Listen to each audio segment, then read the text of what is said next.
but I'm going to make it anyway because that's the only part of this process that I have control over. And it's the only part of the process that we have in our life. The part that we can do, we have to do. We can't wait for anyone else. We can't rely on anyone else. You see, I've been retired. March 1st will be 4 years. When my wife told me that this morning, I was kind of blown away. I thought it was about 2 years, but no, it's been 4 years. And I look around and I think, well, what have I got done in those 4 years? Because I've lived my entire life on a schedule, work schedule, honey-do list schedule, everything. When I retired, except for making sure that the dishes get done, the laundry gets done. My wife's retired too. She she worked outside the home for years, and when she finally said, "Enough, you're making enough money. I don't have to. I'm going to do what I want." She became a stay-at-home wife. So I've had nothing but trouble trying to start this video. I even had a computer that right in the middle of it, I get the blue screen of death telling me that it found an error and has to shut my computer down. Been doing that a lot lately. Uh, I blame Bill Gates. Some people blame Donald Trump for everything. Not the case, not the case. It's Bill Gates. Yeah. And when it comes to computers, it probably was Bill Gates.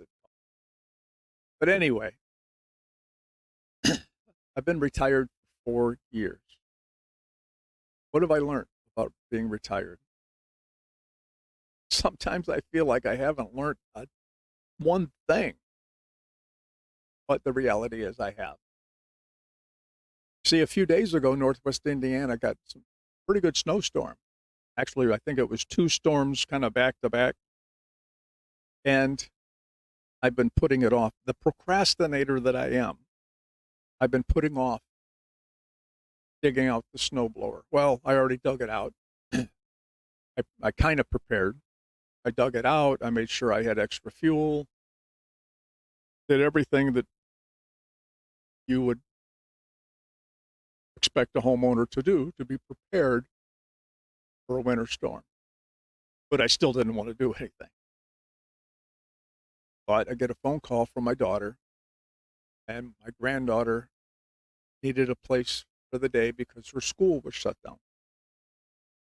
It's a standing offer. You need a place for her for the day? This is the place.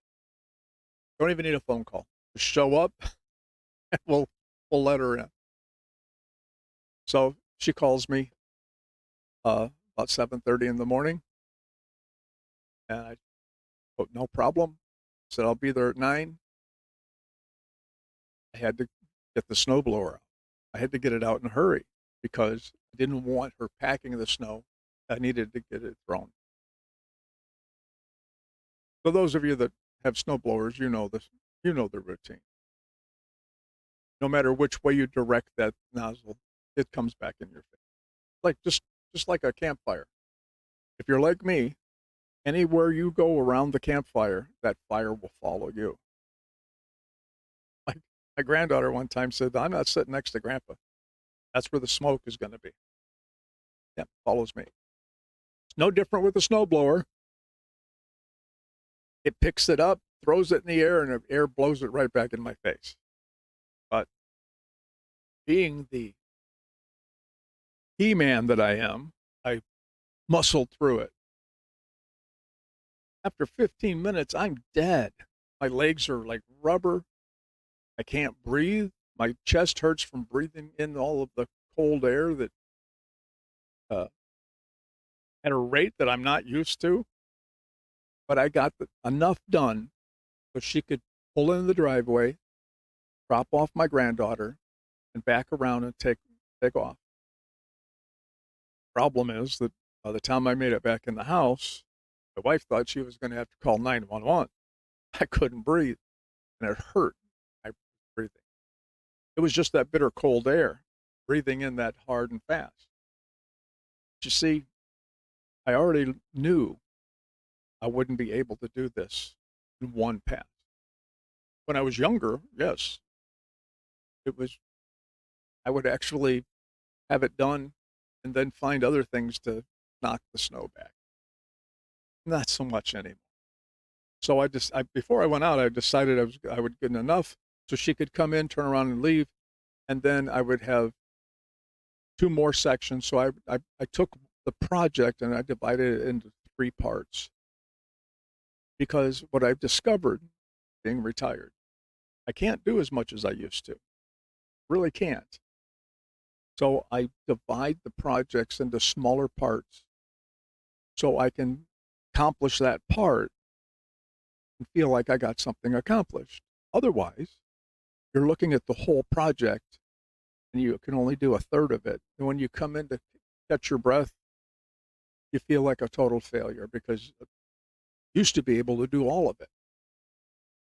Yeah, I know. We used to be able to do a lot of things, but I'm still doing better than some of the guys I used to work with because I'm still on the green side of the sod. And I thank God every day when I get out of bed, before my feet hit the floor, I thank the Lord for another day because none of us know how much time we have. So I divide my projects up into smaller components that I can get done and feel good about myself.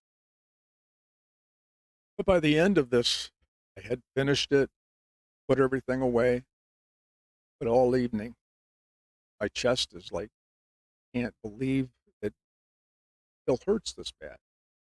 Well, I have a pacemaker. So I have this machine that checks my pacemaker and checks my heart and all that. And it checked it and everything was normal. Everything was just fine. So it wasn't anything heart related. It was just that I'm not used to breathing that hard anymore. I'm not I'm not a hard breather. Uh, and that bitter, bitter cold air. So I didn't really get any sleep last night at all. And I blame that on the fact that when I lay down, I can't breathe. I have to sit up. And I've had bouts of this throughout my whole life, but and it's been checked out. And it, it comes and goes, and so the doctor's like, not nothing we can really find and pinpoint because your lungs are fine, your heart is fine. Is just basically they would take one look at me and go, fine. Hey, that's how I took it. So I had to go out this morning because it's 18 degrees. How do we have water dripping off the house? We have icicles that are just 6 feet. Where did the water come from? I was in construction all my life. I know exactly where it came from, but it's frustrating because it's dripping right on the steps leading up to my front door.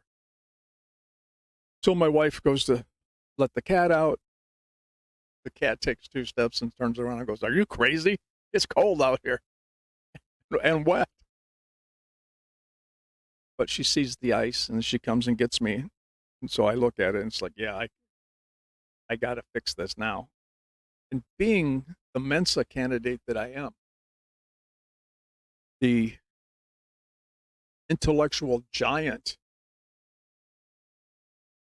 I just throw my shoes on, throw my coat on. I just have my pajama bottoms and a t-shirt, and I go out there, try to knock some of the ice.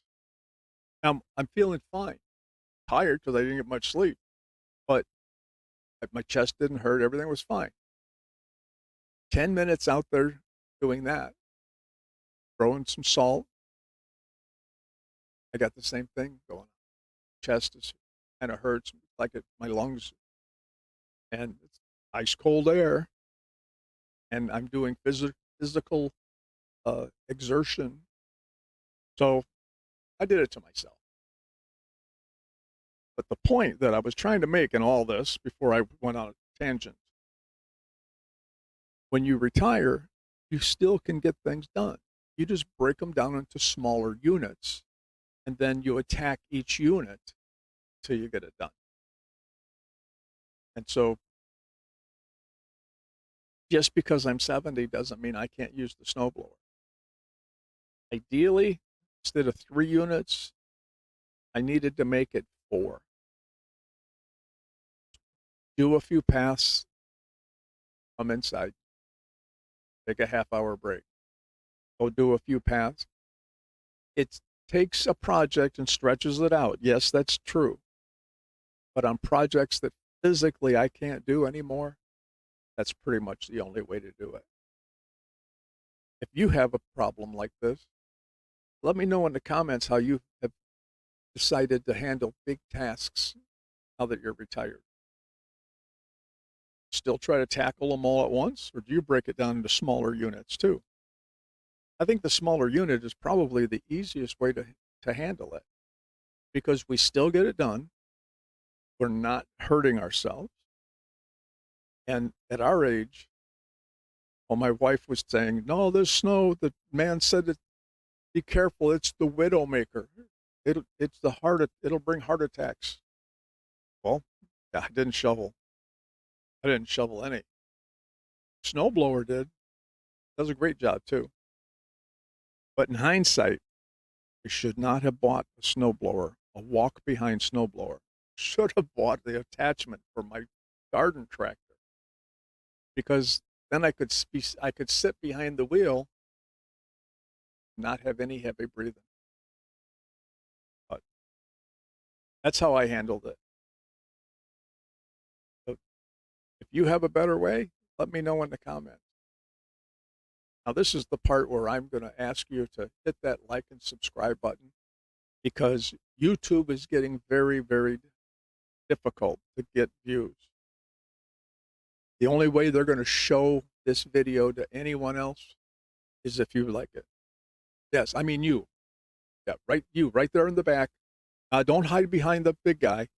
You know, it's you. YouTube only cares about what you like. So I need you to like and share this video and subscribe. Leave me a comment. Talk to me. Anybody in there? Talk to me. I'll see you in the next one, guys. Hey, I'm just happy to be alive. I have to make fun of everything. Bye now.